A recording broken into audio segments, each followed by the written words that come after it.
Hello, this is Mario Farina. Today I'll be reading a story to you called The Ponzi Scheme Project. This is the picture at the front of the story.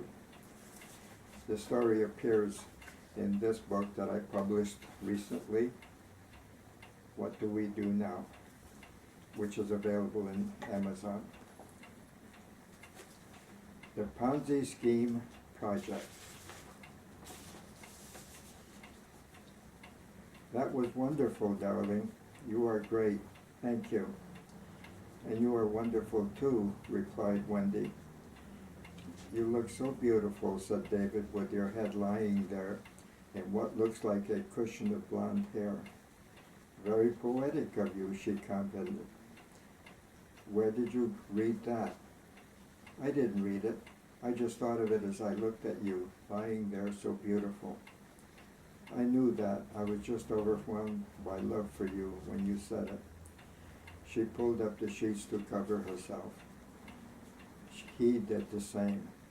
They had been married a year, but they were still ill at ease with each other, being naked in bed in each other's presence. May I ask you something? She asked. Of course.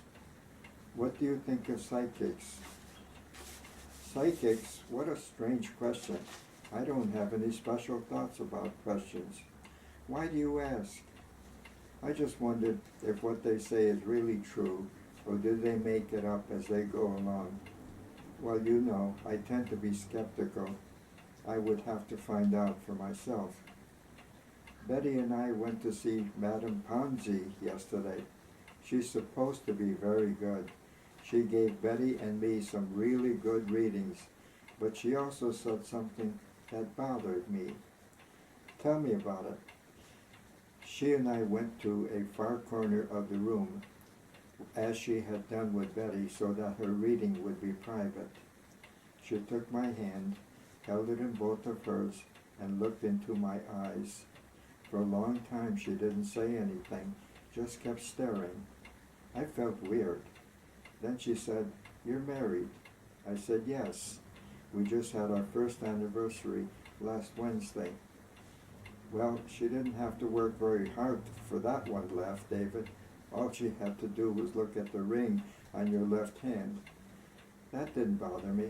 She told me a lot more. I feel I just have to tell you about it. Please go ahead. She told me that I hadn't been married very long, but that my husband was seeing another person behind my back.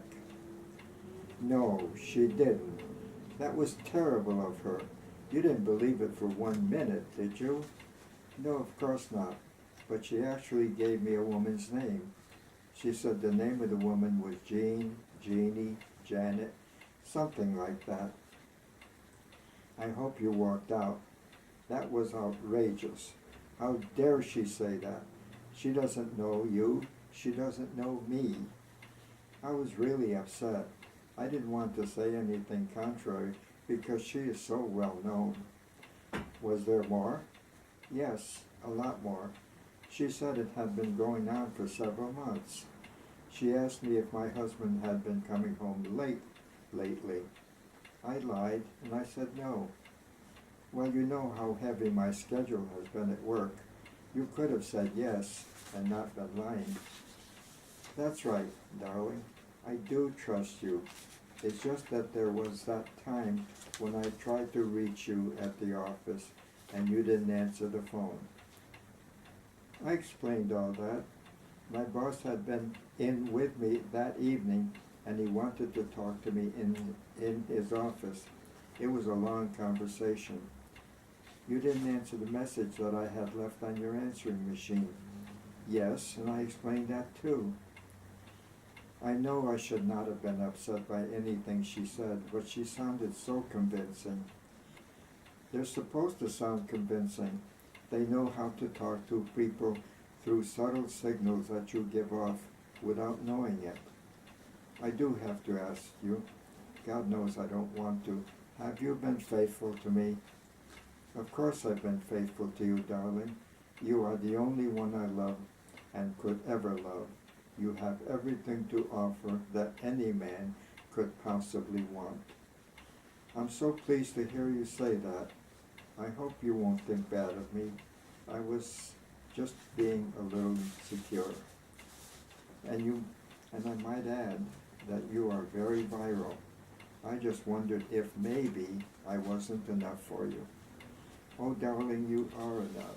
Don't ever feel that way, ever. I do believe you, dear. Now, could I ask you a question? He asked. Yes.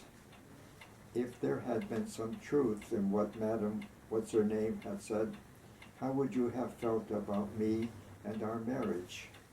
If what Madam Ponzi had said was true? Yes, it would end our marriage. You wouldn't forgive me? No, I wouldn't be able to trust you ever again. Not even if it had been only one time? Not even for one time. I'm glad you think she was only making that up, he said. I think she just wanted to keep you coming back. Would you do me a favor? Never, never go to that fake again. I promise. I feel so ashamed for having brought this up. I should have known that you're not that kind of a man. Don't be ashamed. I don't blame you for bringing it up. It was something you had to do. I would have done the same thing. Put it out of your mind. Now, let's go to sleep. I feel so much better, she said. Yes, let's go to sleep. Tonight I will sleep well, and I will dream well. Good night, sweetheart.